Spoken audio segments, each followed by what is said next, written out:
بسم الله الرحمن الرحيم إن الحمد لله نحمده ونستعينه ونستغفره ونعوذ بالله من شرور أنفسنا وسيئات أعمالنا من يهده الله فلا مضل له ومن يضلله فلا هادي له أشهد أن لا إله إلا الله وحده لا شريك له وأشهد أن محمدا عبده ورسوله أوصيكم وإياي أولا بتقوى الله فقد فاز المتقون كما قال الله تعالى في القرآن الكريم بعد أعوذ بالله من الشيطان الرجيم يا أيها الذين آمنوا اتقوا الله حق تقاته ولا تموتن إلا وأنتم مسلمون وقال الله أيضا يا أيها الذين آمنوا اتقوا الله وقولوا قولا سديدا يصلح لكم أعمالكم ويغفر لكم ذنوبكم ومن يطع الله ورسوله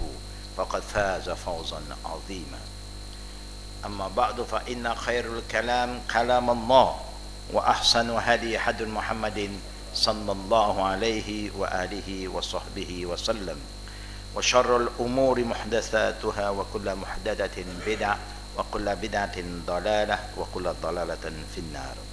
السلام عليكم ورحمة الله wabarakatuh. Inshallah, I'm going to offer the Islamic greeting again to all the brothers and sisters because the first greeting was not being responded properly with the right spirit of Islam. We should have raised our voice louder than the one who offered the Islamic greeting. Assalamu alaikum wa rahmatullah wa barakatuh. Alhamdulillah, we are in the year 2019. Even this is not according to the Hijrah calculation, but this is the year that our Prophet even referred to, because the Hijrah calendar only started in the time of Umar ibn Khattab radiallahu anhu. Anyhow, let us begin our day also with the morning invocation that the Prophet sallallahu alaihi wasallam have taught his ummah, so that this ummah will become a better ummah, the ummah that will be protected from all the fitan that we are going to face in our daily life. Bismillah ar-Rahman ar-Rahim. Alhamdulillah Rabbil Alameen. Allahumma salli ala Muhammad wa ala ali Muhammad kama sallaita ala Ibrahim wa ala ali Ibrahim innaka Hamidun Majid. Allahumma بك أصبحنا وبك أمسينا وبك نحيا وبك نموت وإليك النشور. بسم الله الذي لا يضر مع اسمه شيء في الأرض ولا في السماء وهو السميع العليم. رضيت بالله ربا وبالإسلام دينا وبمحمد النبي. اللهم زدني علما نافعا ورزقا طيبا وعملا متقبلا. يا مقلب القلوب ثبت قلوبنا على دينك وعلى طاعتك. اللهم أدخلنا جنتك وأجرنا من النار. ربنا آتنا في الدنيا حسنة وفي الآخرة حسنة وقنا عذاب النار. وصلى الله على محمد وعلى آله وصحبه أجمعين والحمد لله رب العالمين. آمين يا رب العالمين. To all the brothers and sisters, we know what the Prophet sallallahu alaihi wasallam are very concerned about our affairs. He is not concerned about whether we are rich, we are going to get poor, whether we are going to be happy or not, but he is very concerned about our iman. And that's why all prophets were sent to make sure that all the believers will end their life with the right iman. Al-Iman Sadiq. Not just a belief that you feel for yourself, but the real iman that will bring out some good deeds from ourselves, that can produce good product from us. We know that Allah Rabbul Alameen in the Holy Quran have remind us 332 times. 332 times when we always question Allah, what we said and what He said to us again. Example, Allah Rabbul Alameen did ask us, "Afahasibtum annama khalaqnakum abasa wa anna ilaykum laturja'un wa inna ilaykum laturja'un." Do you think that I created all of you without a purpose, for play, without a reason? Your existence here have no reason, just for you to eat, drink, sleep, and that's all. Allah asks us. Then Allah also remind us through His Prophet Muhammad sallallahu alaihi wasallam by saying "Qul." Each time when Allah used the word "Qul," "Qul," is Allah is commanding us to remember what we have said to Allah. We all know that we came from Him. When you become a Muslim, you know that you are subject to Allah's rule and regulation. And you know how important for you to seek His guidance and live according to the guidance of Allah. So now Allah is telling us, "Qul," that we have always said to Allah, whether directly or indirectly, "Inna salati wa nusuki wa mahyaya wa mamati lillahi rabbil alamin." It was easy when we are still pure, not corrupted. When we are young, we just follow. But as we grow, then the test and the trial get stronger. We were exposed to more trial and challenges. There is when we all forget what we have said to Allah. Allah did also mention, He asked us, "Alastu bi rabbikum? Am I not your Lord, your Creator, your true God?" We all respond, "Qalu bala." Yes. When we do respond in that manner, when we are not corrupted yet, when we were young, when we are clean and pure with our mind and our spirit, no one deny Allah.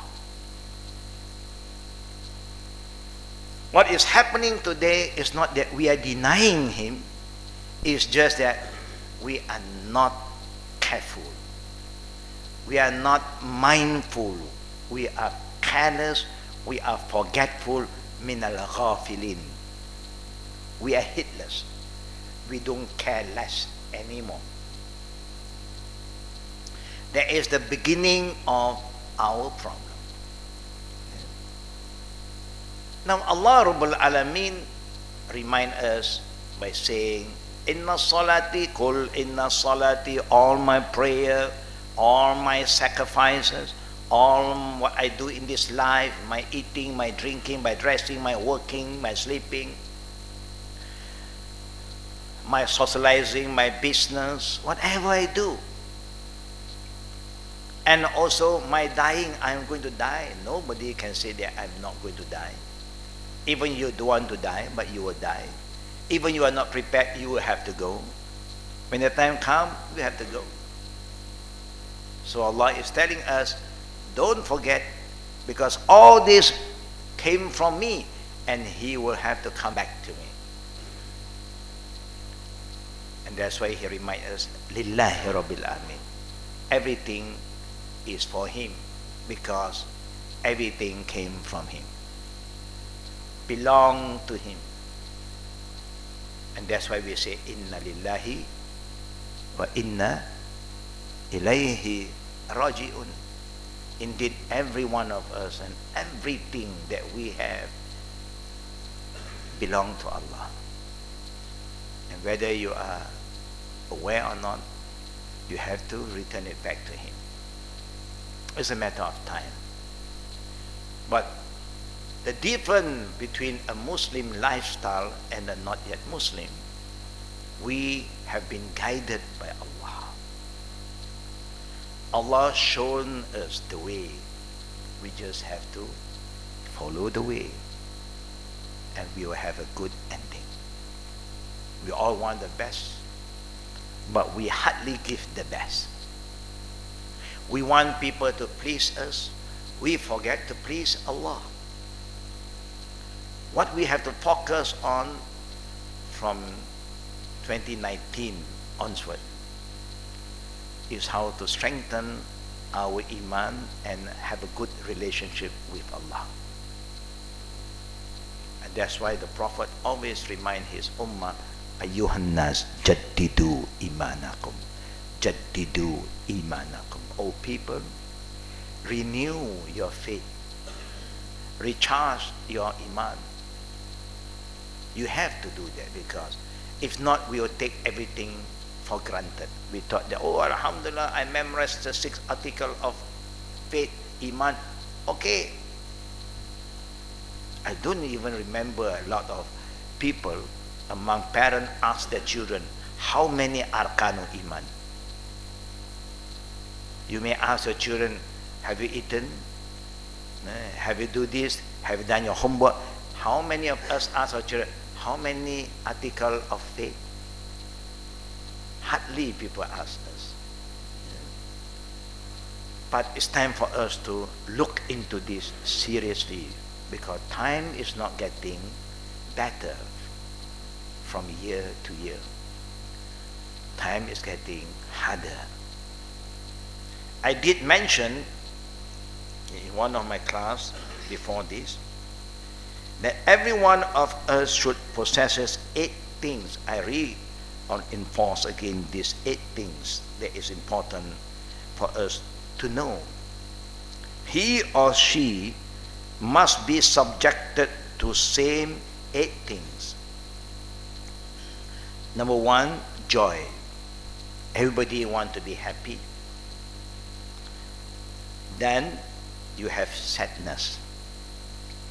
When you are happy now, you also must prepare yourself for the bad time. Then you will be sad. Number 2, meeting. Imagine you meet a lot of people. You meet your friend, your loved one. Every meeting will end with a separation.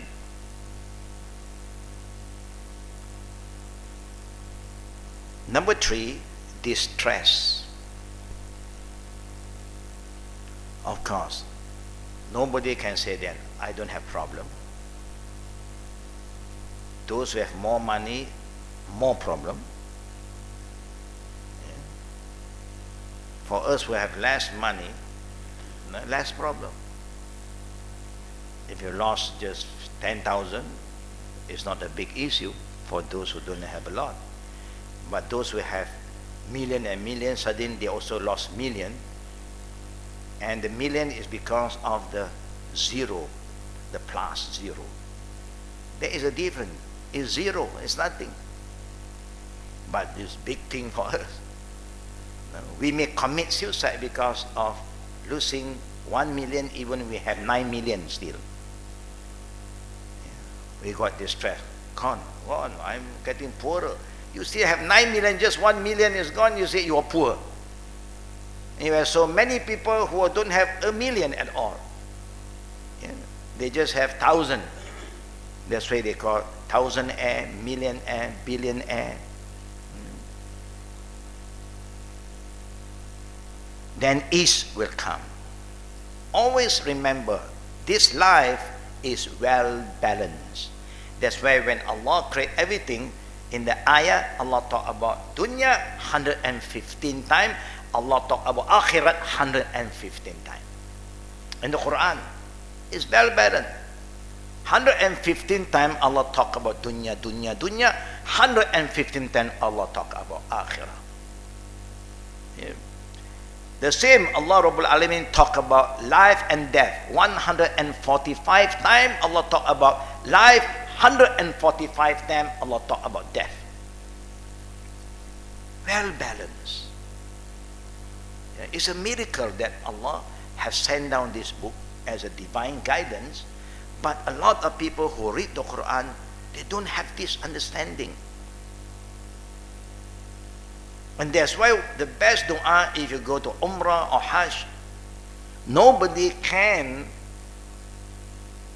perfect their Umrah or Hajj without making tawaf. You must, part of the rukun of Umrah and Hajj, you must have tawaf and sa'i.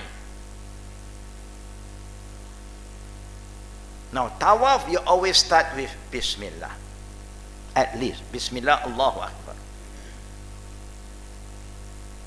And then the dua while you are making your tawaf is up to you now. You are free to ask Allah anything you want. But before asking Allah anything, you have to ask yourself, have you been very obedient to Him, faithful to Him, or you have been very disobedient? So if you know that you have been disobedient, it's very important to humble yourself and seek His forgiveness. Ask Allah.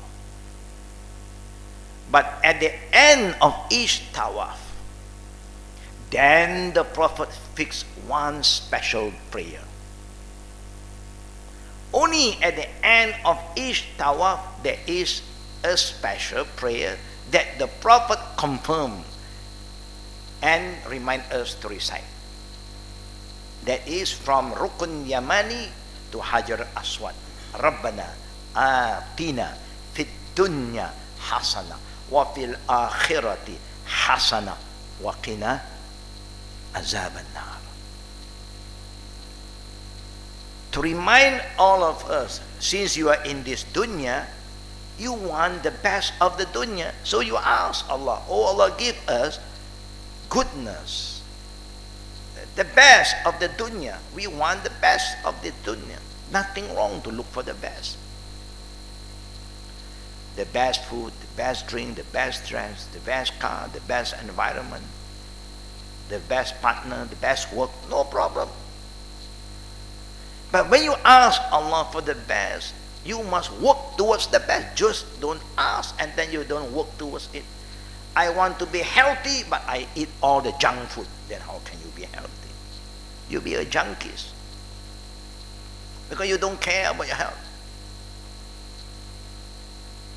I want to save myself from diabetes. You love sugar. Everything sugar. One small cup of tea, half of the cup is sugar. It's good. You must work towards what you are asking. I want the best of this life. You work towards the best. Now, the best is not just, I want to be rich, I don't care about others, and I exploit, oppress other people's right. I step on other people's feet to go up. No, no, no. Make sure that what you earn is halal and you don't cause harm to others. If not, then you are considered min al-zalimin, the oppressor, the transgressor. This is very, very wrong. A lot of people are doing that. I don't care about others. Me first.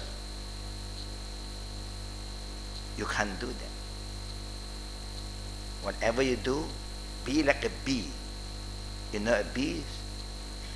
A bee always lands on flower. The flower that have good fragrance, and the bee will suck the nectar. But the bee will not destroy that flower. He is not going to destroy that particular place where he get the risk. And the bee will not harm anybody. And he fly back to his house, and he will produce honey. You see, what he eat is in akalat tayyibat, wa in wada'at tayyibat. When he look for a living, he make sure that what he look for is always good, and he will never cause destruction to the environment. That is the bee. That is the example the Prophet wants us to know. Innal ummati kannah in aqlat tayyiba wa in wada'at tayyiba. Distress then is. The last one, sickness then health. Nobody can say, I'm going to be healthy all the time. Alhamdulillah, we want to be healthy. That's why we work very hard to maintain our health. But if Allah qadar that sickness may come to you, then sickness will have to come to you. But for the believer, all the sickness is tuhur. Any pain and suffering you go through, and you have the patience, and you accept it with an open heart, and then Allah is purifying you from your sin. You get reward. Now, we have been living until today, 30 years, 40 years, 50 years, Alhamdulillah. It's very important for us to be ready. To be ready in the way Allah wants us to be ready. Because we want to have a good ending. And Allah has taught us how to have a good ending. And then after that, we are going to be transferred to the Alam Kubur. Allah also have taught us through His Prophet Muhammad sallallahu alaihi wasallam, the situation in Alam Kubur. Then we are going to be transferred to Al-Barzakh. And Allah and the Prophet have told us, remind us about that Alam too. Can you imagine? You don't get this in any other scripture. I show you one example. When we are alive, do you want anybody to come and break your bone? Hurt you? No. Now the Prophet even said, indeed, breaking a dead believer's bone is prohibition, is haram. Like breaking them when he was alive. In the hadith of Aisha radiallahu anha, recorded by Abu Dawud and by Haki, the Prophet said, you are not supposed to break the bone of the dead. Even they are dead. Breaking the bone of the dead is like breaking the bone of the living. And that's why when a person died, you have to wash and clean their body in the best manner, with kindness, with respect, with softness, layin. Can you imagine? You cannot do that to a dead person, but we always like to do it to the living one. We don't care. We abuse them, we criticize them, we humiliate them, we slander them, we lie about them. And this is worse than breaking their bones. And that's why the Prophet ﷺ reminded his ummah, whoever are merciful and kind to another fellow Muslim, Allah will be merciful and kind to him. Whoever cover the mistake of another Muslim, Allah will cover your mistakes. Everyone have weaknesses and mistakes. It's not for you to be happy with people's wrongdoing and to talk about it and enjoy talking about it. No. It's time for us to move on. So when we are alive, we must take good care of ourselves and our environment, so that when we are going to die, the people around us will take care of us. And then when we go down to the grave, all the deeds that we have been doing will take care of us. You remember our last class, if you go back to the book Al-Barzakh, Life in Al-Barzakh. If you remember my last class, page 22, we talk about what the Prophet have reminded us by saying, "Afdalu sadaqatin anta saddaqa wa anta sahihun shahih, takhshal fuqara wa ta'malul ghina, la wala tumhil hatta iza balaqatil khul al-khulqamu qul li fulan kaza wa li fulan kaza ala wa qad kana li fulani kaza." You just go back one page before we continue with the new chapter. The best type of charity, if you want to do charity, or the best type of deeds in any manner, is that which you give or you offer when you are healthy. Anything you do when you are healthy, you are more focused. You are more calm because you are healthy, you are in control. And that's why you want to go for Umrah and Hajj, make sure you are healthy, so you don't burden others. If you use a wheelchair, of course you can, but that wheelchair may hurt other people. But alhamdulillah, all the Muslims are very patient. Even they are hit by the wheelchair, they got the pain, they don't scream at you.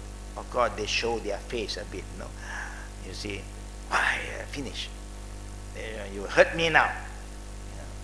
I've been hurt by a wheelchair too. So that's why every time when I go for Umrah or Hajj, when making tawaf, there's a wheelchair say, "Give way, man, give way." Just let them go ahead of you. Let them go in front. You become the ma'mum better. Because if you are too hard on them, they just keep on pushing and pushing, and then somebody may push you back from the front, and that's why you start to get injured, and there is very, very pain. I'm not saying that you cannot go, but when you are healthy, it's always better. The best type of charity is that which you give when you are healthy and short of fun. That means you don't have a lot, but whatever you have, you are prepared to give. That is where the Prophet says, "Afdal sadaqah." Fearing poverty and hoping for wealth.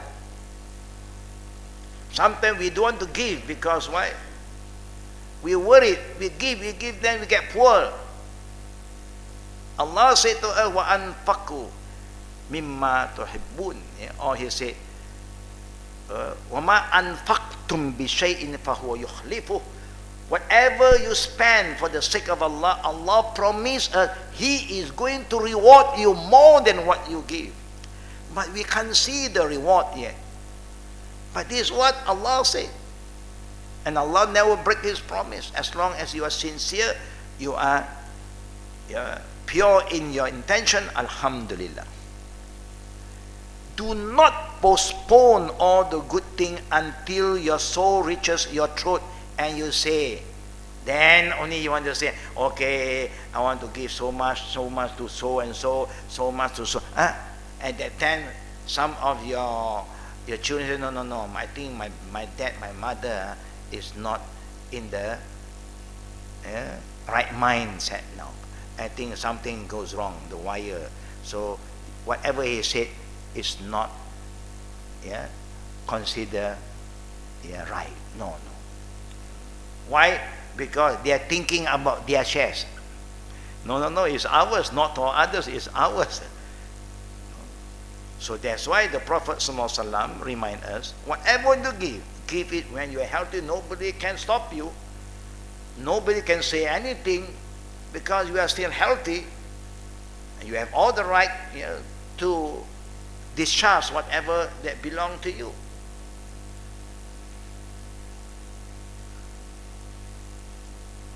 And then the Prophet ﷺ also remind us that raka'atani khafifatani mimma tahqiruna wa tataffaluna yaziduhuma haza fi amali ahabbu ilay min baqiyati dunyakum.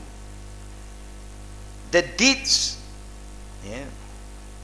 the dead person adding to his deed only 2 like raka'at. If a person who have the means to perform 2 raka'at prayer before you die, that is why I always encourage people who are sick when they're going into an operation. Example, I say if they can still make wudu and pray 2 raka'at sunat wudu, and then let them push you in whatever they want to do to you. Now you tawakkal to Allah, because the 2 light simple raka'at, the Prophet ﷺ said, is more beloved to him than all of what you have in this life. Sometimes little deeds, small deeds, but there's a lot of benefit and huge rewards from Allah Rabbul Alameen. We know that the Prophet even said, if you always remember Allah, you pray properly, you fast properly, you give zakat in the right manner with the halal money, then all this will protect you when you are in the grave.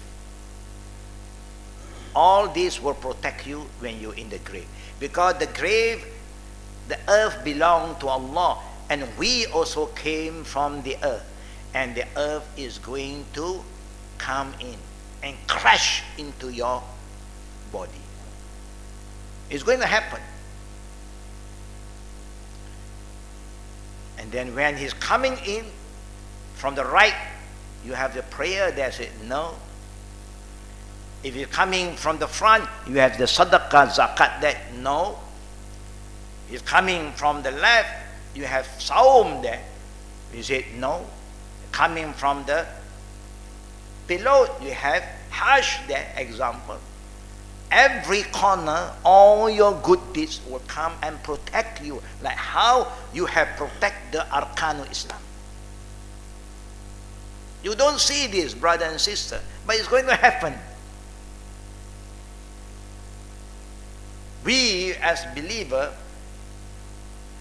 the difference between we and the non-believer, we have that belief. And we are ready for it. When they don't believe, they don't get ready. There's the difference. That's why all Muslims always plan to go to Hajj at least once in your lifetime. Because we know that's part of our responsibility. But for those who are not Muslim, they don't have any plan. They only have the plan to go to Hawaii, Japan, Switzerland. Maybe because there is their dunya. There's no pilgrimage for them because they don't have that. It's not in their book. Then we are going to be moved to Al-Barzakh. Now let us go back to the book now. Page 23. Are we in that page now? Yeah. defining. Now we are going to understand what is this Barzakh. Is that important for us? For a Muslim, everything is important.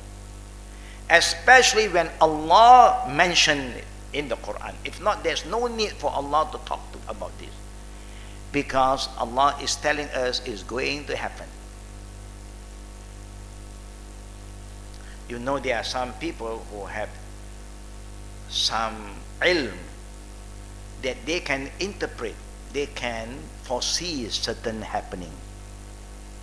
I think there is a video been viral to a lot of people. This is not talking about Muslim, talking about an elderly lady who is blind now somewhere. But when people ask her a lot of questions, she seems to predict what going to happen 2018 seems to happen.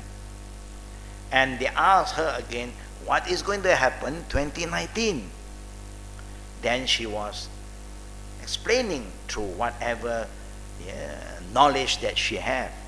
Elderly woman, not a Muslim. But Allah gives knowledge to whomever He please. So He just reflect, and now she said this is going to happen. There are more earthquake. There are more tsunami. It's coming. More disasters. Based on the teaching of our beloved Prophet Muhammad sallallahu alaihi wasallam, he have reminded us 1,400 years ago the fitan that is going to come to all of us is getting stronger and stronger. The signal is coming stronger. Why? It because that thing is been doing so random, openly, where good people do nothing.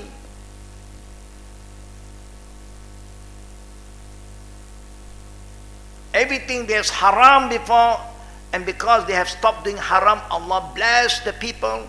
Allah shower His mercy, His blessing. They have peace, harmony, and then now people don't appreciate all the good things. They want to do things against Allah, displease Allah day and night. We keep on sinning, created more fitna. Is that is what you want? Then Allah said to us, Zahara fasad fil barri wal bahri bima kasabat aydin nas. More destruction is going to take place on the land and on the sea because of human hand. We thought that we know better. We don't want to follow Allah's rule anymore. So you start to do whatever you want to do, and you see what is going to happen. Do you think that the earth is not enough for the human to live on? That you have to reclaim from the sea? Why must you reclaim? There's enough land on earth. But humans are so unthankful, greedy. They go and reclaim and reclaim. Now you are stopping. You are making the ocean getting narrowing. Now these are water.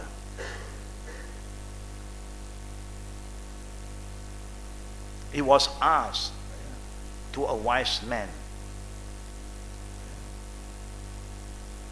about what is the thing that all the living thing owe to somebody. Who do we owe to? Do we owe somebody something? Yes, every living thing owes to the water, because through the water we are alive. We are living because of the water. So every living thing owes to the water. We have to be very careful with water. We are worried about what is happening, the way we do things like this earth planet Earth is not enough for you to live on. So you have to reclaim more land from the ocean, from the sea. You do. Allah let you do because you think you can change. You do. This is what they said. What? The climate changes. Yeah, and this kind of changes is going to create a lot of destruction. Yeah. In Arabic, Barzakh means barrel. It's like a wall. And Allah said, Maraj al-Bahrayni yaltaqiyan baynahuma barzakhun la yabqiyan. He, Allah, released the two great bodies of fresh and salty water. Allahu Akbar. Even now, scientists, those who are looking and making research, they came across ocean, sea that is divided into two parts. One part is the fresh and salty water, is from the river, and the other is salty, is from the sea. Allah allowed them to meet. You can see the line is there, they meet. But in the same time, they never transgress. The water from the river, from the mountain river, and then straight to the ocean, they will come and join the ocean, and then there will be a barzakhun, a barrier, a wall, like a wall, unseen wall. They are now together, but I don't transgress to your zone, you don't come into my zone. Now this word is very important. La yabghiyan. Don't transgress, don't overdo. Don't cross the border. Brother and sister, you travel to any country, you cross the border and you break the law, what is going to happen to you? Assalamu alaikum. Anytime the authority can arrest you. You know that when you want to make Umrah, example, you are in Mecca. Can you wear ihram from where you are? If you are in Mecca? For Umrah, no.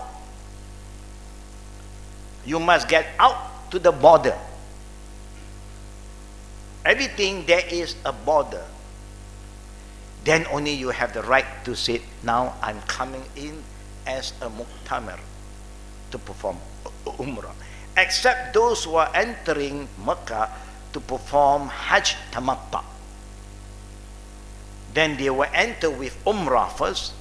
After performing Umrah, they are free, tahlul, and back to normal. And when the 8th Zulhijjah come in, they will be allowed to make ihram wherever they are in Mecca without going out to the border. If you are in a hotel next to Haram, you just, after Fajr prayer, you want to go back and then take a bath and then you get ready. You wear your ihram without going out to the miqat. Example. Allah Rabbul Alameen's rule, the do and the don't is the barzakh. That is where the borderline. Don't cross that.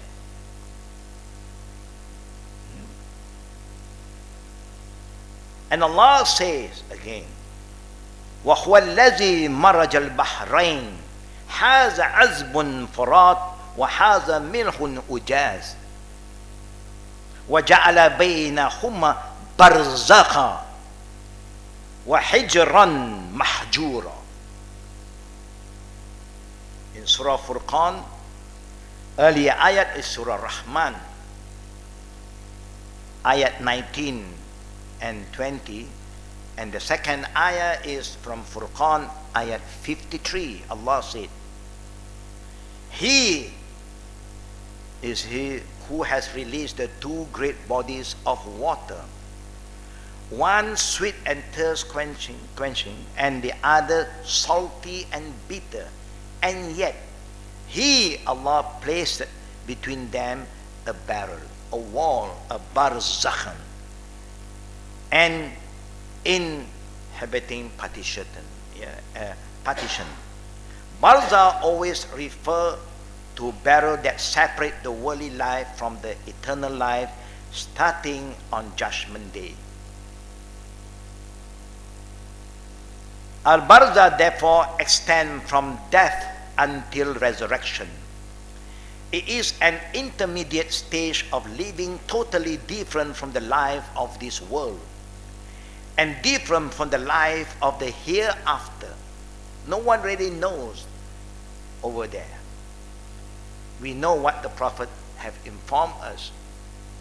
When in Barzakh, for the believer, their grave will be widened.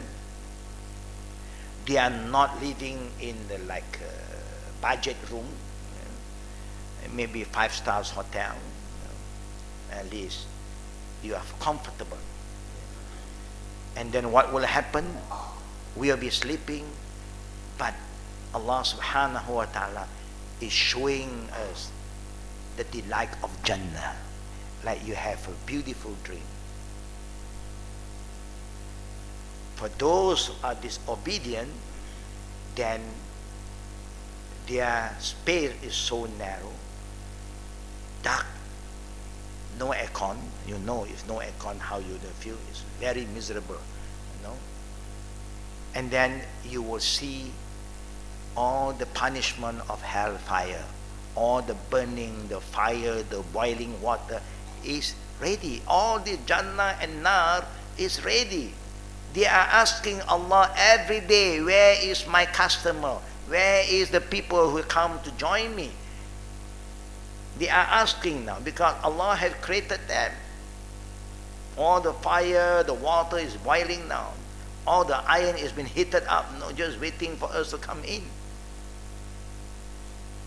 The Jannah, all the delight also is ready, just waiting for us to come in. They are happy to receive their guests. Once a person has entered Al-Barzakh, he or she has no way of returning to this life, because Allah say, "Hatta iza jaa ahadahumul maut qala rabbirji'un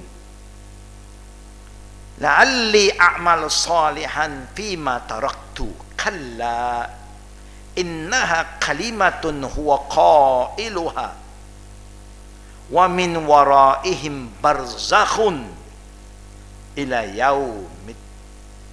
yaumi yub'athun." In Surah Mu'minun verses 99 to verse 100, Allah remind us, is there an opportunity for anybody who are in Barzakh to come home for a while, once a while, to visit the family member, Raya Day, Family Day, Mother's Day, Father's Day, your birthday, maybe some old spirit come back. Hey, grandson, how are you today? Do you think this is going to happen? Yeah, in the movie it can happen.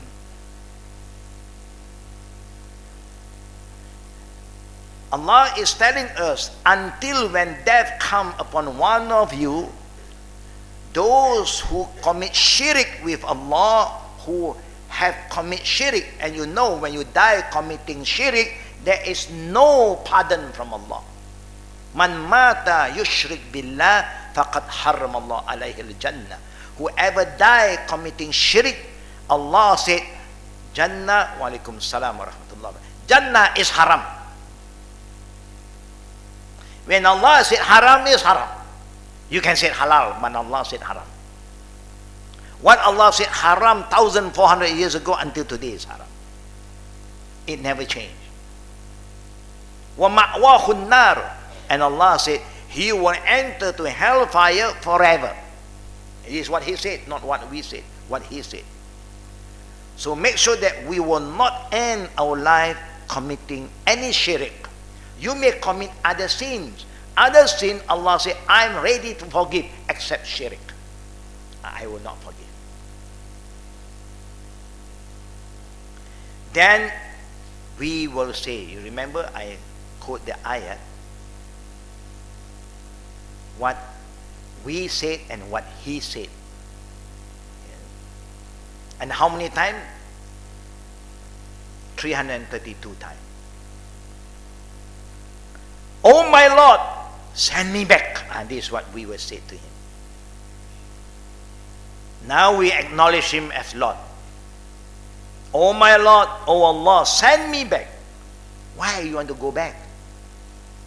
Why you ask Allah to send you back again to the dunya? You were in the dunya for so long. Allah have reminding you every day. But you are heedless. You don't care less. You are so stubborn. And now you ask Allah to send you back again.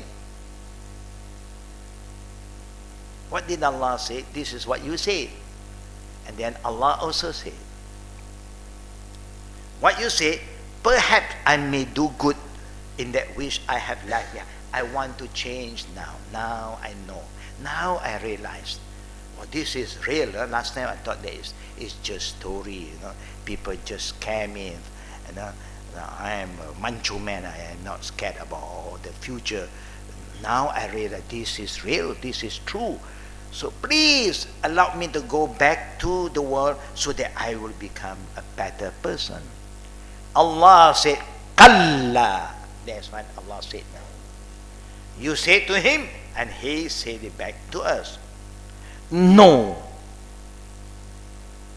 So we must believe that no one who have died will come back. But there are some other theory, they say reincarnation. No. Allah can create everybody. May look alike sometimes. Even twins look alike. But you are not the same. You want to know whether you are same or not, use your thumbprint. Then you know it's not the same. It is but a word that he speaks. Normally human is always like that. When you're in having problem, now you say, oh, please forgive me. And then after that, I do it again. A lot of time we always give excuses. And Allah knows these are lame excuses. But when you're still in this life, Allah still gives you the opportunity. How many sins that we have committed, how many promises that we have broken with Allah. We have break a lot of promises. But Allah still spare our lives, still give us the opportunity to change. But we refuse. We want to wait until the last minute, like Pharaoh, when he's going to, been drowned. Then only saying, Al-an, now I believe in you, Allah. Now only now.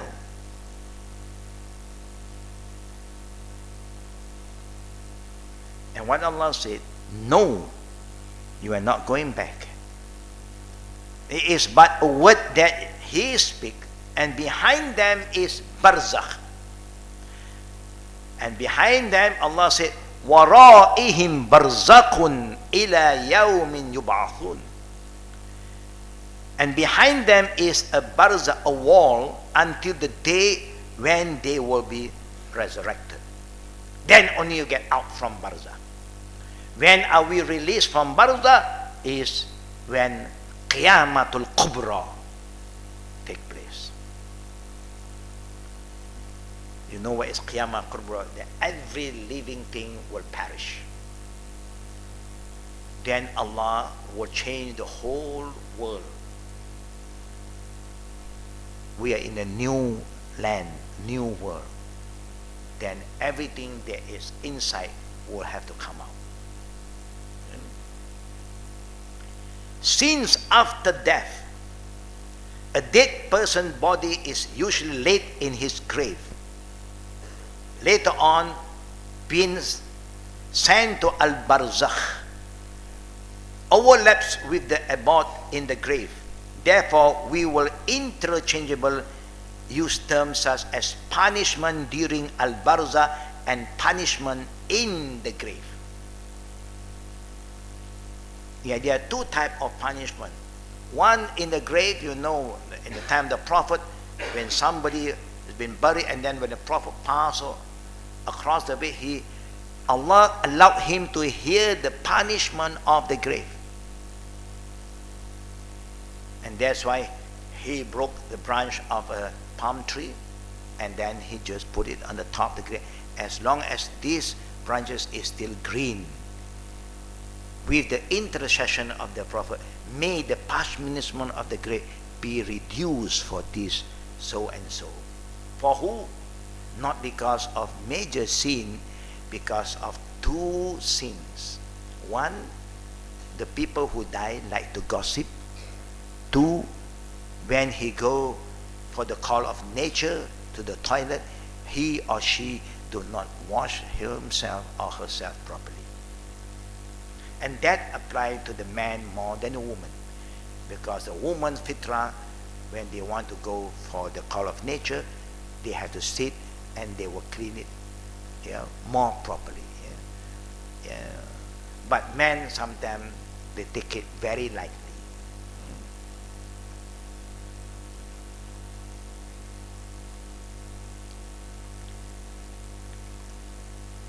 The text that mentioning Al-Barzakh is a life that every one of us have to go through.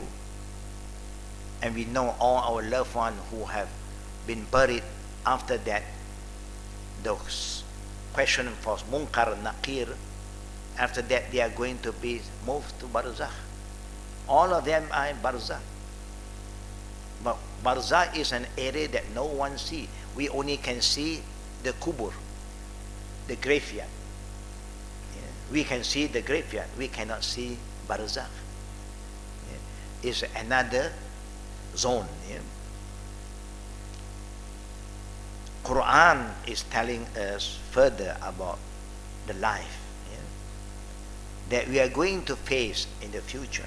وَمِمَّا حَوْلَكُمْ مِنَ الْأَعْرَابِ مُنَافِقُونَ وَمِنْ أَهْلِ الْمَدِينَةِ مرضوا على النفاق لا تعلمهم نحن نعلمهم سنعذبهم مرتين ثم يردون إلى عذاب عظيم. Surah Tawbah 101.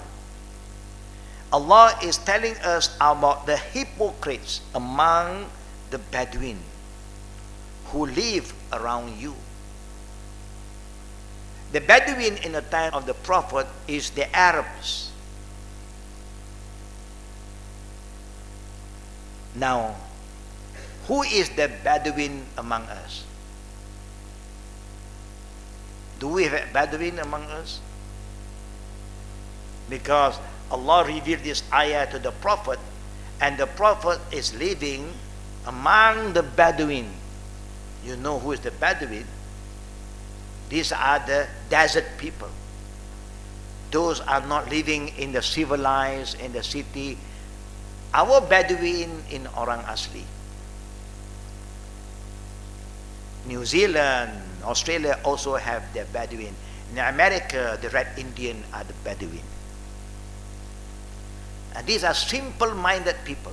They don't care about development. They are happy with their own environment. They live within the forest, jungle. They are very free people. Tax-free, everything free over there. No road tax, no electric. They enjoy the light from the sky. They enjoy the water from the mountain. Alhamdulillah. This is the life of the Bedouins. But Allah is telling the Prophet, they are munafiqeen. They are good Bedouin and they are munafiqeen. They are hypocrite among the Bedouin who dwell around you, and also from the people of Al-Madinah. Medina, we know. What is the name of this town before Hijrah? Yathrib. You must know this is important here. They have become all this is in their hypocrisy.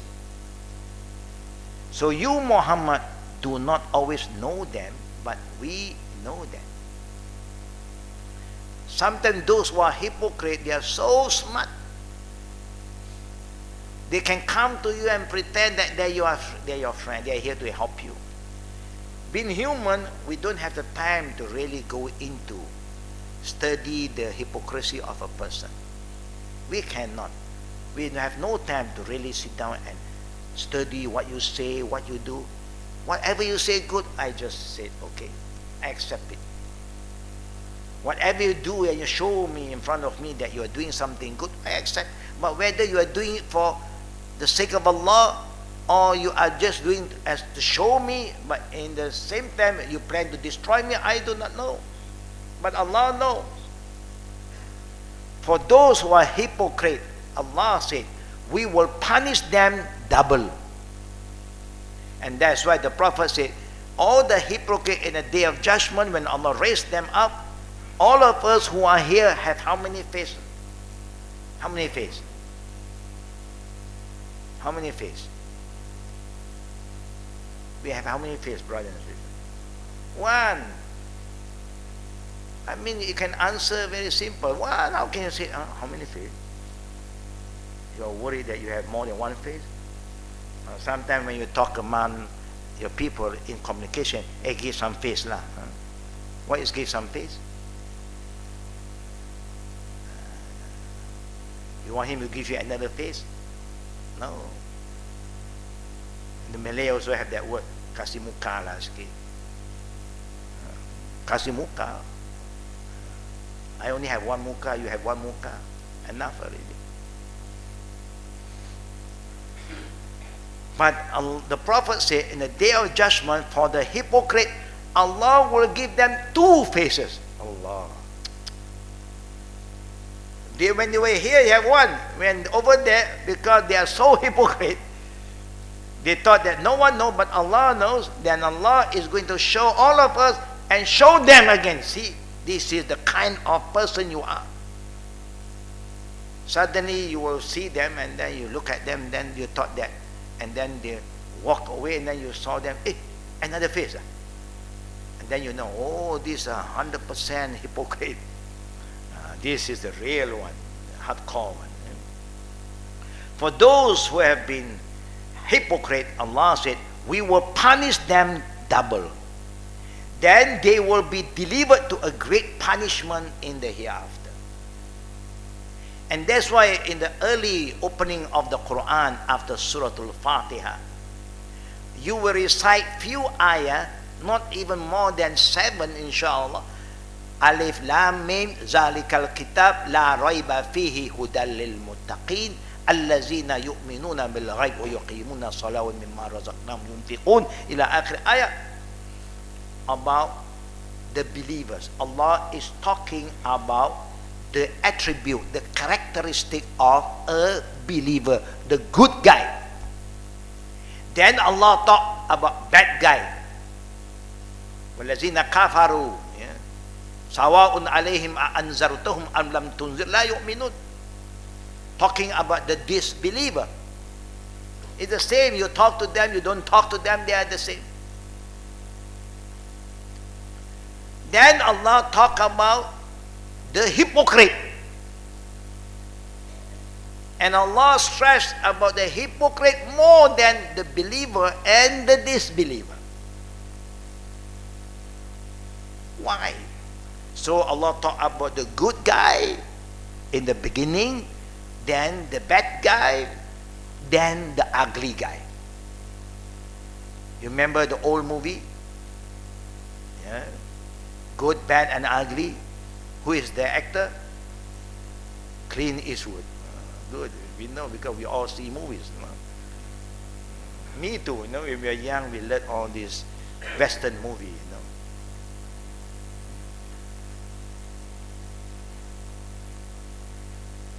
So it's very important for us not to be in that group. But whether you like it or not, brothers and sisters, majority of us do have some hypocrisy. Nifaq. We do have. But we can overcome that. Yeah? To become better. Yeah? Because the Prophet have given us the guideline. You want to know whether you have the characteristic of a hypocrite, you look at these 4 things. If you have 4, means 100%. 1, 25%. That's how you calculate. When you speak, you lie. 25%. When you promise, you break the promise. You are not committed to any promises. And when you have been entrusted with something, you prove to them that you are untrustworthy. You cannot be trusted. And when you discuss in any matter, you are not discussing to look for the truth, but you always want to win, and you are very abusive in your word. And you like to humiliate others. When you discuss with somebody, you like to humiliate a person. If you have 4, the Prophet said, pure, organic hypocrisy. 100% pure. If you have less than that, then you make your own calculation. 25, 50, and then you can reduce it. Inshallah, you can. You know, there's a lot of people who pray they are hypocrite. And Allah talk about those who are praying and they are hypocrites. They pray with you, they fast with you, but they are hypocrites.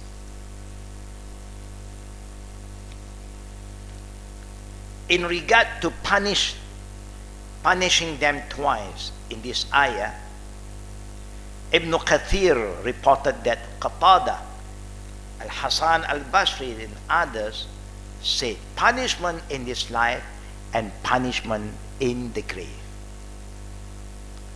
The word double punishment, that in this life also Allah will punish them, and the hereafter Allah will punish them again.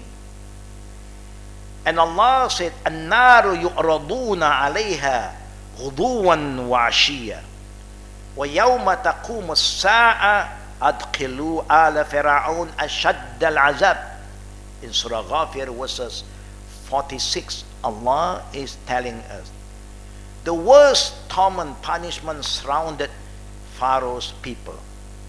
Not only Pharaoh, but the people surrounding Pharaoh. The worst torment surrounded Pharaoh's people, the fire. They are exposed to it morning and evening. And on the day when the hour will be established, a command will be issued, admit Pharaoh's people into the most severe torment. Now this ayah reminds us about, if you are bad, if the leader is bad, not only leader will be punished. Why did Allah even say that when I punish Pharaoh, I am going to punish Pharaoh wa junudihi in other ayah, and his army? Because Pharaoh will have no power without the support of his army. He will be powerless. The army have all the weapons and Pharaoh don't have any weapon. How can you protect yourself? The one who protect Pharaoh is the army, his soldier, his bodyguard. All the men surrounded him, all the people who are so close to him, they all will be subject to the punishment. So you don't think that, oh, I'm not involved directly, or directly you are not involved, correct? But there is some share, that you are involved in that. You are the one who support. You are the one who make it easier. So you will be questioned in the day of judgment, and you will be also be responsible. So that's why the beauty of all the prophets, our Prophet ﷺ said, never once a prophet is going to be sent to the people except Allah prepare for them Hawariyun, a group of loyal followers. those who are very sincere, very loyal, will be together with the Prophet. The Prophet is not alone. So the people surround you is very important. You may be a good guy, but the people around you we do not know. Our leader may be good people, but the people around him are corrupted people. And we don't have the means to see him every day because he is so important. So we will be blocked by all the people around him. You have to come through me, come through me. Okay, no problem, we can go through you. And this guy is going to betray you. Think that you can help. Oh, cannot, you must go here, go there. And now we go around a big roundabout. We hope that the people who are around us are good people. It's like us. We want a good family around us. We want to have good children, good grandchildren, good in-laws. Then you feel secure. You feel protected. That everybody is helping each other and everybody is protecting each other for a good cause, not for a bad one. What is bad is bad. But we have this issue, brothers and sisters, today in life. You may be very good, but be careful about your surrounding. You have a very good intention, but the people around you are corrupting you, lying to you, don't tell you the truth, but you believe in them. So everything there is a barzakh, a border, a limit. You must make sure you know when to say enough is enough. I want to know. You are complaining to me about this. Now I myself want to listen. So I will call that person. Can you come and see me? I want to know, what do you say about this? Then you have a better idea. But today a lot of people are not wise enough. They just want to listen to what the people who is close to them to tell them, even they are wrong. Because you don't know, they know that you don't have the time to listen from other people. But Allah has said, "In ja'akum fasiqum binaba'in." Anybody who like to convey to you a news of someone, talk bad about someone, you yourself, fatabayyanu, Allah said. Take the initiative. Okay, I'll call you, come, sit in front of me. Tell me what you want to say about this. And now you explain to me what you have said to me. Then only, alhamdulillah, you find the truth. Today we don't do that. We have a pair of ears, but we are always unjust to our ear, our hearing. We just listen one side, and then we take side. That is where you went wrong. You can listen, no problem, but never make a judgment until you are fair to both parties. Can listen, no problem. You can lend an ear to somebody, but you cannot make any judgment. That's why in the court of law, they cannot just listen one side. The judge have to listen from both sides. Without that, you cannot be a judge at all. The same go to us as a friend, as a father, as a husband. Everything you must listen. Yeah? Then you find a lot of peace, and you will never be unjust to other people, because you have done your part. Yeah? You see that Allah will punish not only Pharaoh or Pharaoh in the day of judgment because of his arrogance, but Allah will also punish the people with him, his supporter. So that's why when something is bad, Allah said what? وَلَا تَعَاوَنُوا عَلَى الْإِثْمِ وَالْعُدْوَانِ. Anything that bring you to sin and anything that cause hatred among people, don't help. Stay away.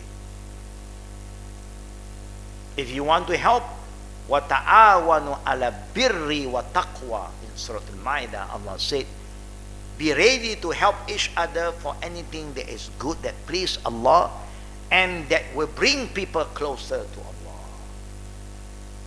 People want to do shirk, don't help them.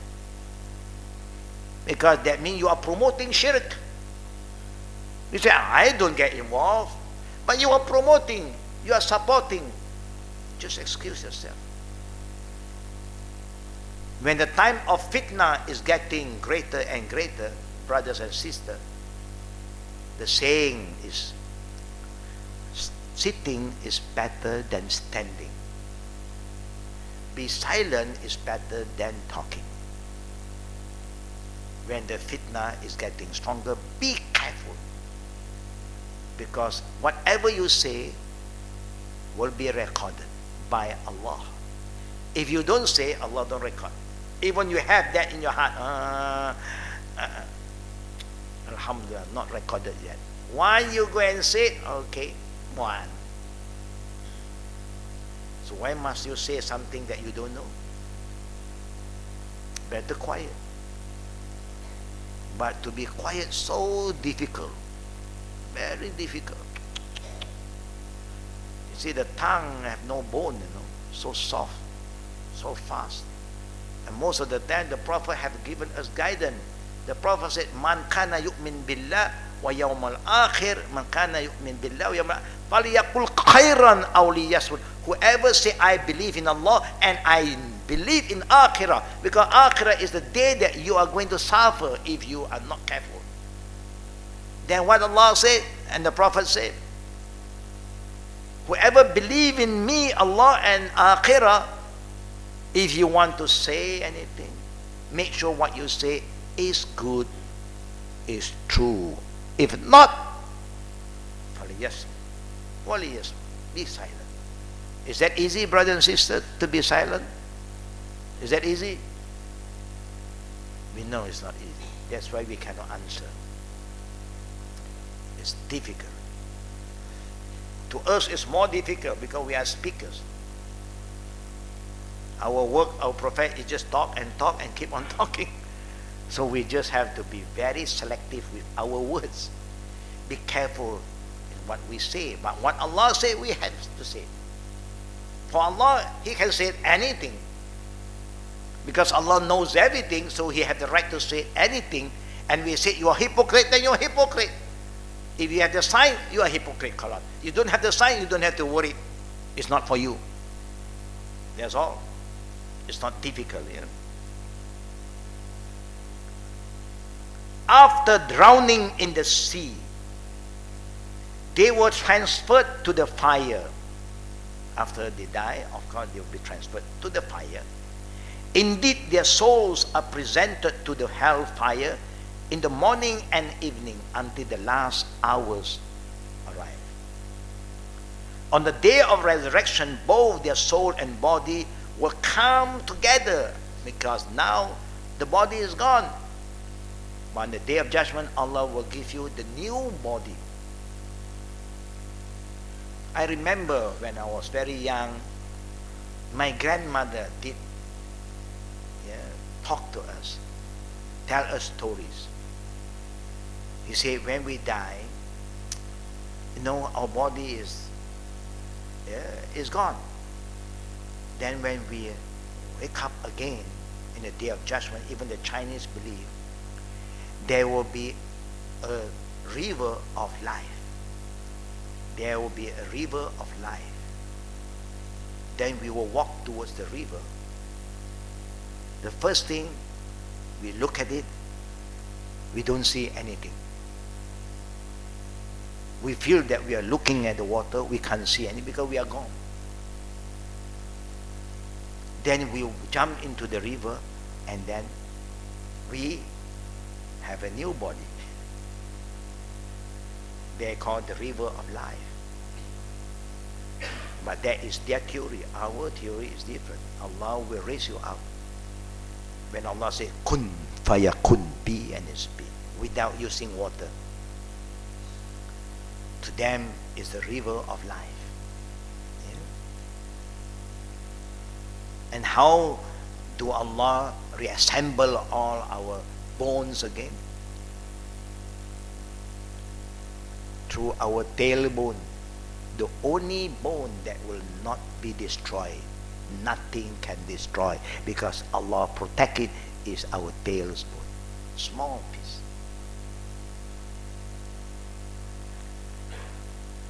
May Allah protect all of us. Amen. وَإِنَّ لِلَّذِينَ ظَلَمُوا عَذَابًا دُونَ ذَلِكَ وَلَكِنَّ أَكْثَرَهُمْ لَا يَعْلَمُونَ in Surah Tur, verses 47. And indeed there is for the wrongdoer, al-zalimun, those who are very unjust to other people, a punishment before that of the hereafter will be ready for them, but most of them do not know this. If we believe in this, brother and sister, I don't think we want to be zalim to anybody. I don't think we want to cause unrest to anybody, because there are so many problems that we are facing by ourselves, so many sins that we have committed by ourselves. Enough is enough. But because our iman is having a problem, you know, the whole issue of what is happening around the Muslim Ummah today is we have the crisis of iman. We say, I have iman, just lip service. In reality, we are very, very weak in our iman. Our iman is suffering day and night, and we don't care. We thought that we are good, we are smart, we are clever, we can do anything we want. We have the money, we have the authority. No. All that Allah gave you is amana for you to make use for a good cause, not to create problem, not to cause unrest and create fitna and show your authority. What authority you have compared with Allah's authority? But we are arrogant, kibir.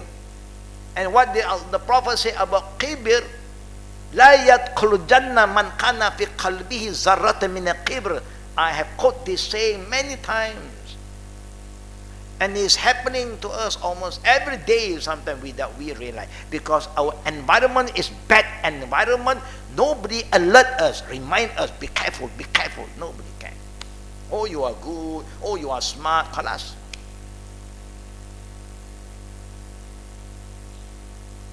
The Prophet said, whoever have an atom seed of kibir in his heart will not enter paradise. It makes the companion get very worried. Who don't have kibir? Because their understanding of kibir is who don't have the feeling of pride. All of us have the feeling of pride. Oh, I'm somebody. And those who have extra money, they want to have a better shoes, better garment, better transport. Is that pride? Do you think that is showing off? Can you drive a Myvi Proton? Can. Proton. No lah. I want BMW, Mercedes, Lexus, Porsche. Okay, can you use all that? No problem. That's why the Sahaba asked the Prophet, if we have this, we have that, is that pride? Is that kibir? The Prophet gave a beautiful answer. Inna Allah jameel yuhibbul jam. Allah is beautiful, He loves beautiful things. Beautiful things cost more. True or not? Everything that is more beautiful, it costs you more. No problem.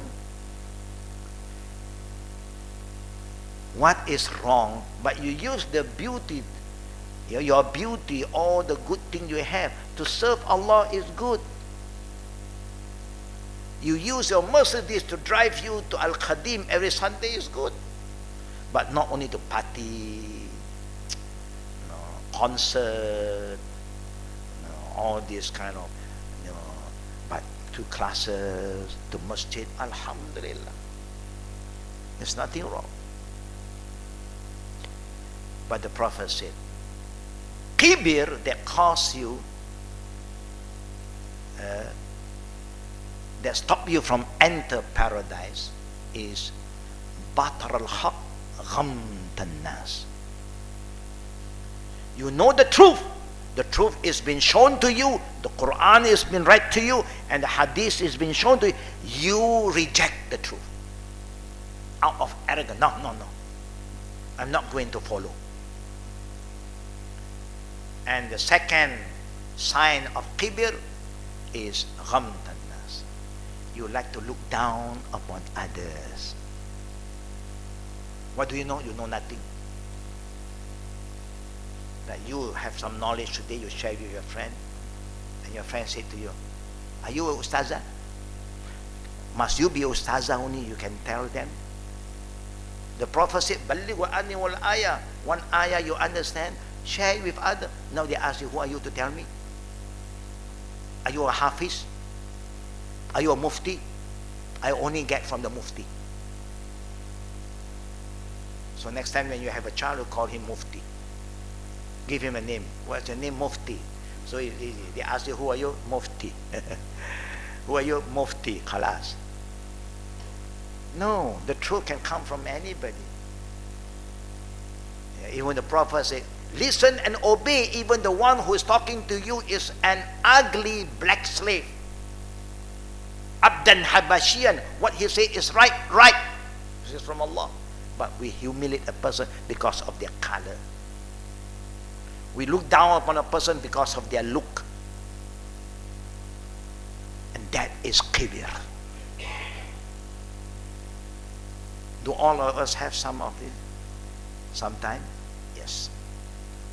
We have to work within that, to save ourselves from that. The last ayah that I like to share with all the good brothers and sisters,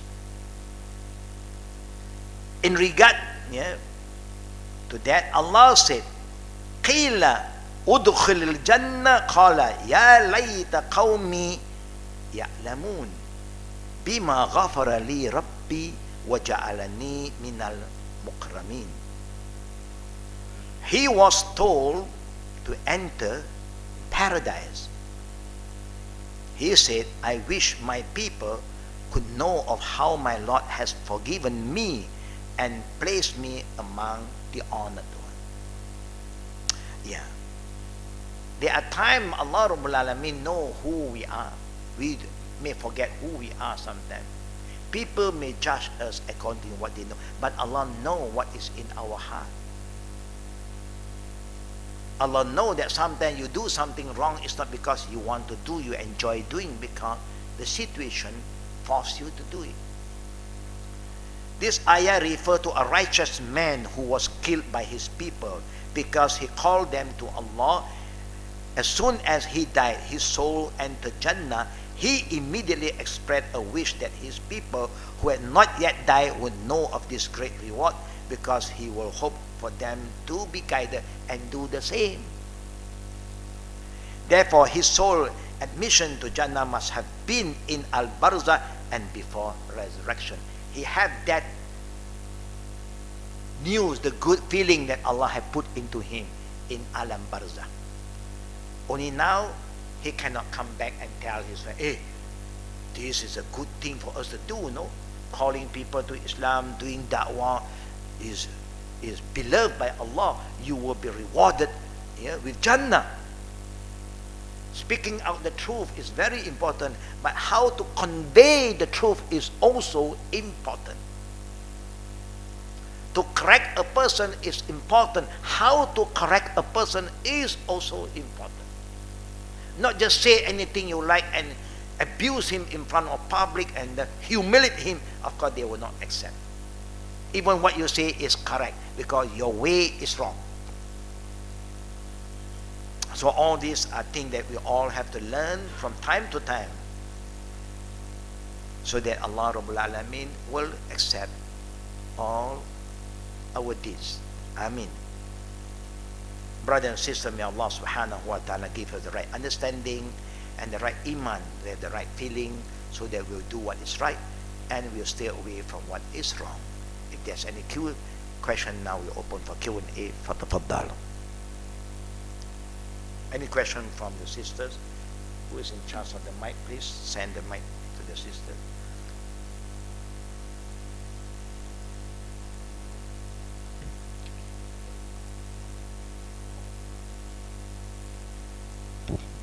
Assalamualaikum Ustaz. Waalaikumsalam wa rahmatullah wa barakatuh.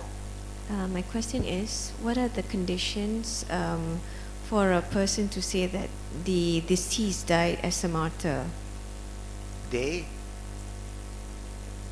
What is the conditions where someone can say that the deceased, the dead, has died as a martyr? Okay. That a person who died, he died as a shaheed or shahida. If you go back to my small book on Salatul Janazah, at the end you will see there are 19 signs that the Prophet said, the sign of those who die as a shaheed or shahida. If any of these appear, then we can say something about that. If nothing, we just keep quiet. That's how it goes. Because when you want to say this one died as a martyr, as a shaheed or shahida, you must have proof. I show you one example in the time of the Prophet. This guy is one of the Muslim in the time of the Prophet. He was fighting in the battlefield. He had killed a lot of the enemy of Islam. So then, in one of the battlefield, he was not supposed to be there. Yeah. But he insists of going.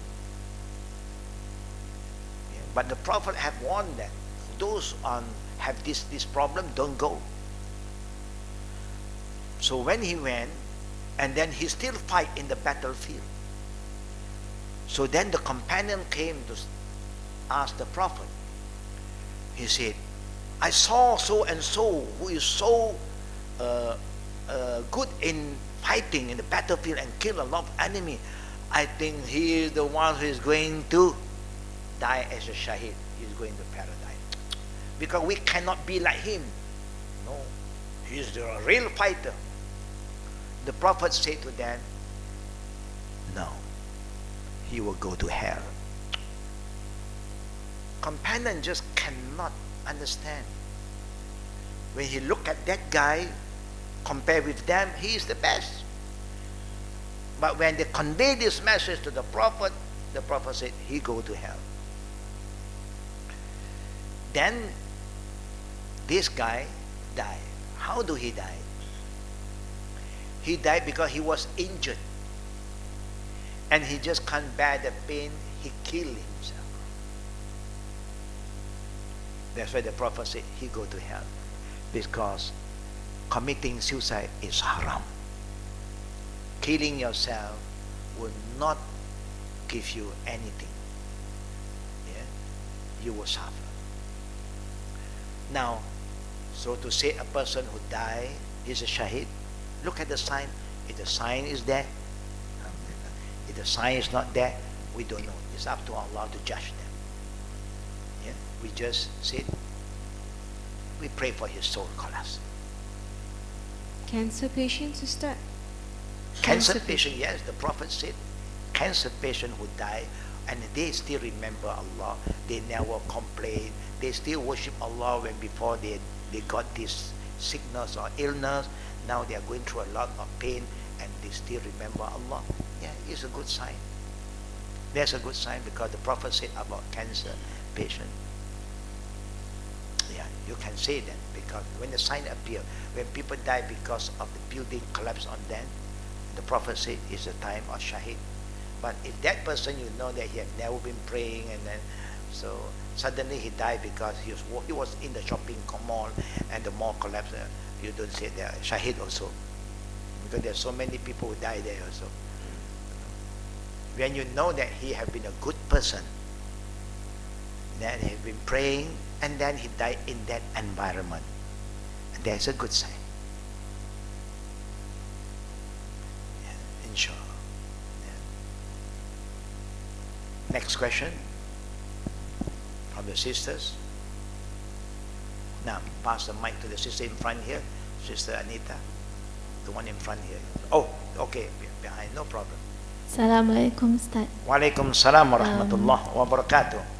Can we send our deceased for post-mortem? If there is a need to do so, the authority will have to decide. When you come to all these kind of things, then the authority have to decide. To find the cause, maybe we do not know why. Somebody poisoning that guy. Yeah. So sudden death always have some issue, because the authority also have to be fair to know, because maybe if they don't do that, and then when they bury the dead, and then the family member are not happy, they say, no, I'm not going to accept that, and I want them to have a post-mortem to check why suddenly my friend who is so healthy, my son so healthy, he is dead. There must be a reason. Somebody must have poisoned him or killed him. You know. So, of course, post-mortem is necessary when the authority says so. Yeah? Now, next, the sister in front here. Assalamualaikum. Walaikum salam wa rahmatullahi wa Yes, barakatuh. I have this question for so long. I would like to know why Allah created a human being. And then what's the difference between human being and ants or other creatures? Number one, Allah, yeah, this is what sometimes we will say.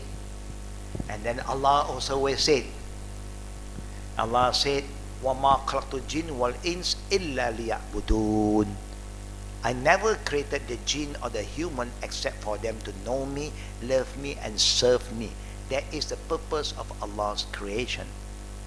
Number one. And what is the difference between we and other creation? And Allah said also, Allah said, وَلَقَدْ كَرَّمْنَا بَنِي آدَمَ وَحَمَلْنَاهُمْ فِي الْبَرِّ وَالْبَحْرِ وَرَزَقْنَاهُمْ مِنَ الطَّيِّبَاتِ وَفَضَّلْنَاهُمْ عَلَى كَثِيرٍ مِّمَّنْ خَلَقْنَا تَفْضِيلًا. All the questions that human always want to ask Allah, Allah have answered. He said, we have honored the children of Adam, human being. How do He honor us? Number one, He prepared for us transportation on land and on sea, so that we can move and travel around. And He provide for us all our needs, our bounties, our risk. And among all the creation of Allah, the animals, the moon, the star, the earth, the heaven, the water, human being is the best among them. Because all this creation was created by Allah to serve us. هُوَ الَّذِي خَلَقَ لَكُم مَّا فِي الْأَرْضِ جَمِيعًا. Allah said. He created everything on this earth. Yeah, the animal, the plant, the ocean, the fish, the water, everything is to serve us, for us to make use of it. And that's why humans are very special. You can develop where other creation of Allah don't have that kind of right. They don't have. They live according to their nature, but we can. So that is why Allah created us.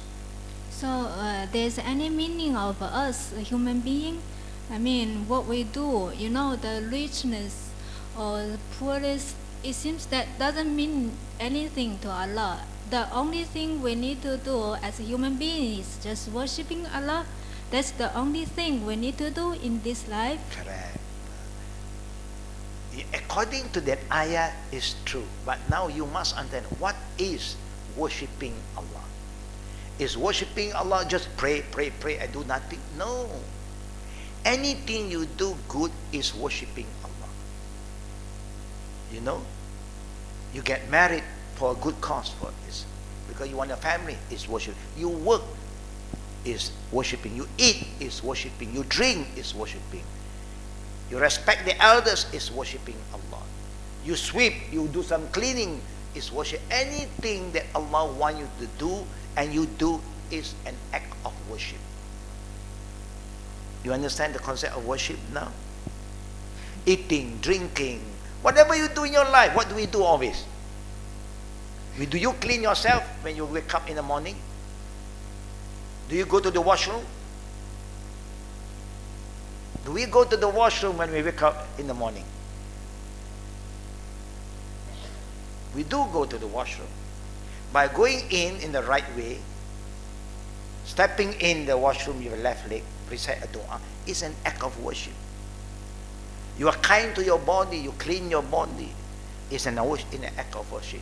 You are cooking now for yourself, for your family, is an act of worship. Anything you do is an act of, not only praying. Pray is one way of worshiping Allah. Going to your work, you know, you are serving the people, you are serving your customer, is an act of worship with a smile, honest, sincere. You don't lie, you don't cheat, is an act of worship. But when you are cheating, you are lying, it's not an act of worship. You are kind to your parent, you serve your parent, is an act of worship. You are dutiful to them, is an act of worship. You are rude to them, is not an act of worship. You understand that? Is that easy for you to understand? Not yet. Actually, for personally, how to set up our goal for life, like what I need to achieve in this life, you know, in the perspective of Islam is, how to say, need to think a lot, you know, what's our mission personally. Great. So, yeah. What do you think that you want to achieve in your life? Yeah. Show us just one sign. What is the thing that you want to achieve in your life that is most important to you now?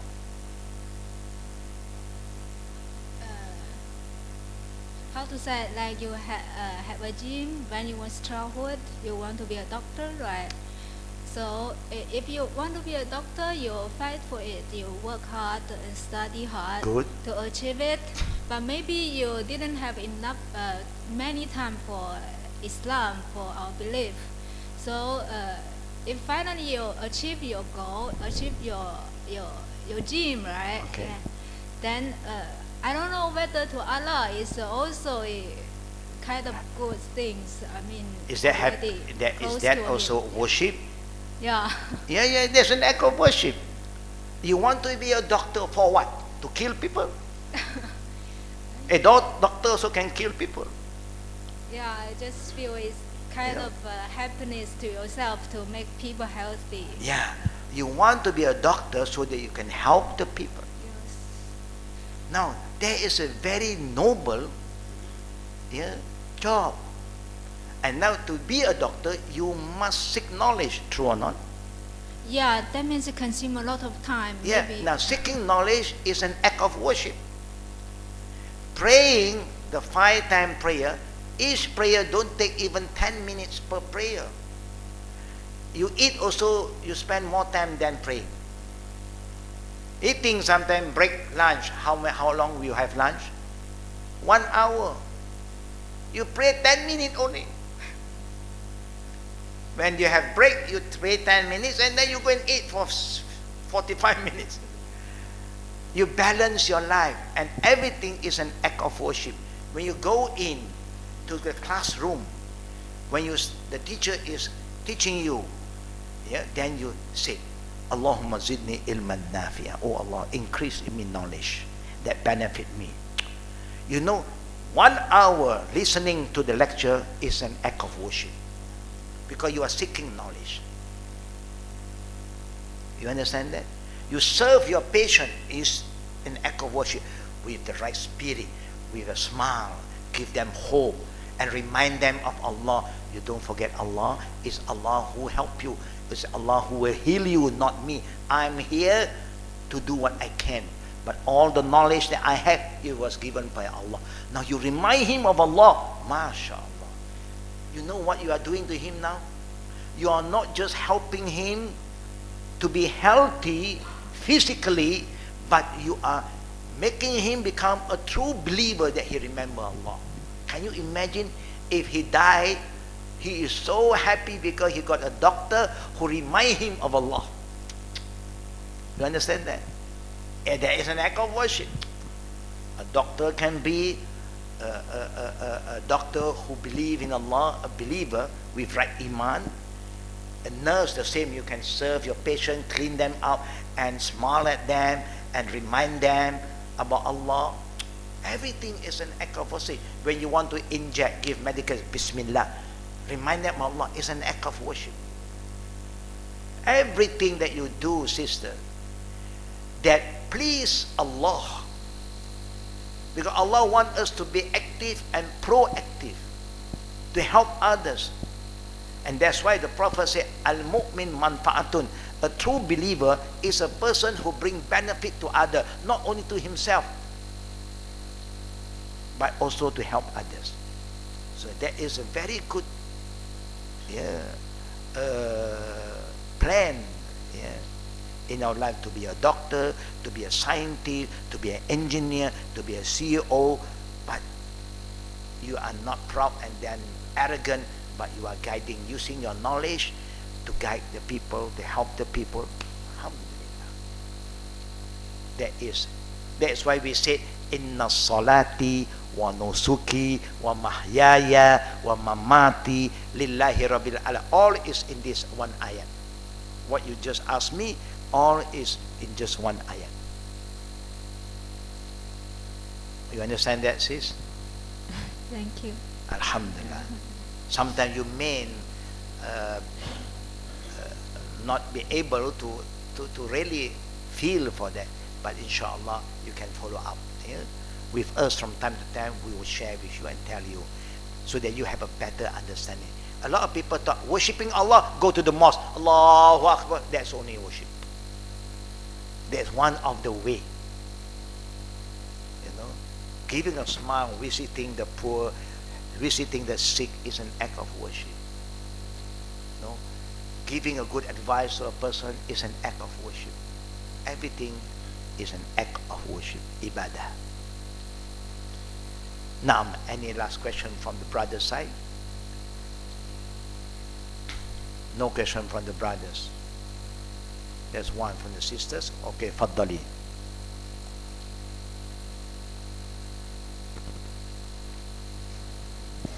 Assalamu alaikum. Wa alaikum assalam wa rahmatullah wa barakatuh. There's a hadith which gives me solace that once you lose your loved ones, you'd be able to all the good souls, when another good soul goes to the Barzakh, they ask about the ones who they have left behind. And what I wanted to ask is, since we do not know where the soul has gone to with the good people or the bad ones, can dua from the loved ones change the condition within the Barzakh itself? Can the soul be go to a good place instead of the bad one? If I'm not wrong, my understanding of the question from the sisters, if the ending of a person is not good, is there any way that they can change their situation, or the living can help them to change the situation? Is that something like that? Allah in the Quran reminds us, number one, ala waziratun wizra ukhra. Nobody will carry the burden of another person. Everybody will just have to be responsible to what they themselves have done. وَأَنْ لَيْسَ لِلْإِنسَانِ إِلَّا مَا سَعَى. And nobody will be questioned by Allah more than what you have done for yourself. That means if I do a good deed, my deed is for me. If you do a good deed, your deed is for you. But if I am the one who encourage you to do the good deed, I also get some reward. Because it is me who have helped you, who have remind you, like how we remind our children to be good, and the children are good. You will be rewarded because it is your effort in teaching them, guiding them to become good. But if the person choose not to be good, then we only can pray for their soul. This is the alam amal, the world for you to take action, to do things. When you die, is the waiting world. No more amal. There's no room for you to, I want to do something good. Nothing. You don't have to pray anymore, no fasting anymore, nothing over there. You just wait for the day of resurrection. The day of resurrection is Yawmul Hisab, is the day to receive our result. The day for you to do anything is only here. You want to change, you make sure you change here, not over there. Darul Amal, Darul Intizar, Darul Hisab, and then you go towards the direction which Allah have decided for you based on your deeds. Yeah? So that is how we believe according to the Quran and Sunnah. Whatever sin that person commit, it is his sin. His sin will not transfer to me. Unless I am the one who teach him how to commit this sin. I teach him how to lie. I teach him how to cheat the people when you do business. Cheat the scale. And then you are going to get that. Because he learned from you. So, anything good, Alhamdulillah. But anything you want to make changes, do it here. So Now, the hadith about the dua that the child makes for the one. the hadith is very beautiful hadith, telling us about what can benefit us. Even we are trying to be good, but we have not been good enough. Now we have remind our children or our grandchildren to be good.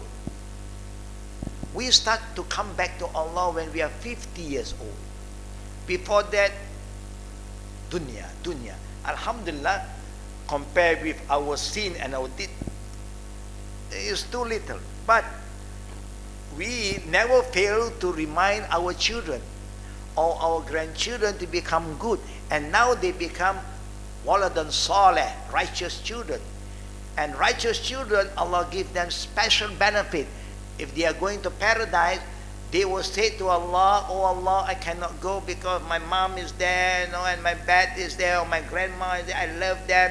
I become good because of that. Please, let them come with me to Jannah. And that is a time Allah show His mercy. Because He loved those who love Him. And now the child have loved Allah, pleased Allah, and the child become good because of the little effort we put in. And then the child will remember us. Allah will call the child, go and save them. Bring them to Jannah. So the children will come, and then Allah will command us, now go. We thought that Allah is joking with us, because we know we are going to the different direction. But then Allah said, you are going there not because of your deeds. Your deeds is not sufficient. But because of your children, I grant them this mercy and intercession, and now they are saving you. And that's why the Prophet said, is a mata ibn Adam in qata amaluhu. When the son of Adam died, when the children of Adam died, everything is cut off, disconnected with you now. Only three things benefit you. Sadaqatin jariyah, Wherever wealth you have, sadaqah you make when you are able, and that still been used to do a lot of good things, you will get the ongoing reward. And ilmun yuntafi, you taught your children, you taught your grandchildren Al-Fatiha, just example. Every day he recite Fatiha, each time he recite Fatiha, you get the reward. Because it's your effort to teach them, that's your ilm. Is that easy to teach people Fatiha? It's easy. And every letter in the Quran you get 10 reward. Alif, 10 reward. Lam, another 10 reward. Al-Fatiha, how many huruf? You get a lot of reward from Allah. And waladan saleh yad'u lahu. Righteous children that you left behind, and they pray for you, because righteous children will not forget us. If we are the grandparent, we give the best to our grandchildren. Our grandchildren will never forget us. They always love their nanny, their grandma. They love their grandma more than their mother sometimes, because their grandma always give more than the mother. No, the grandma have more time than the mother. Mother is busy. No, grandma only yes. No, grandpa also no problem. Father busy, and the grandchildren will always remember us because we are kind to them, we love them, we take care of them, and these are righteous children that can benefit us. So it's true, the hadith is very true, but make sure that we do, make them righteous children. This is the extra shafa'at that Allah granted to children. So that's why we must be kind to the children. We must love children. We are also reminded to pray for us. It's very important. And those children who are still alive, you also must be very grateful and be thankful, be dutiful, be kind to your parent, because by pleasing your parent, you are pleasing Allah Rabbul Alamin. You work both ways. That's why the Prophet said, "Laysa minna man lam yuwakkir kabirana wa lam yarham saghirana." You are not one of us if the young one don't show respect to the elders, and the elders don't love the young one. So that's how Islam always believe in building the community, family. We are not just for ourselves. May Allah bless all of us, accept our prayer, our deeds, and make our right children righteous children, and protect ourselves and our children from all the great fitan that we are going to be facing sooner or later. And may Allah accept our deeds, forgive all our sins, and make us a good practicing Muslim and Muslimah. Amin ya Rabbal Alamin. وبالله التوفيق وآخر دعوانا والحمد لله العالمين. سبحانك اللهم وبحمدك أشهد أن لا إله إلا أنت أستغفرك وأتوب إليك. السلام عليكم ورحمة الله وبركاته. Inshallah, we are ready for our Zohar prayer.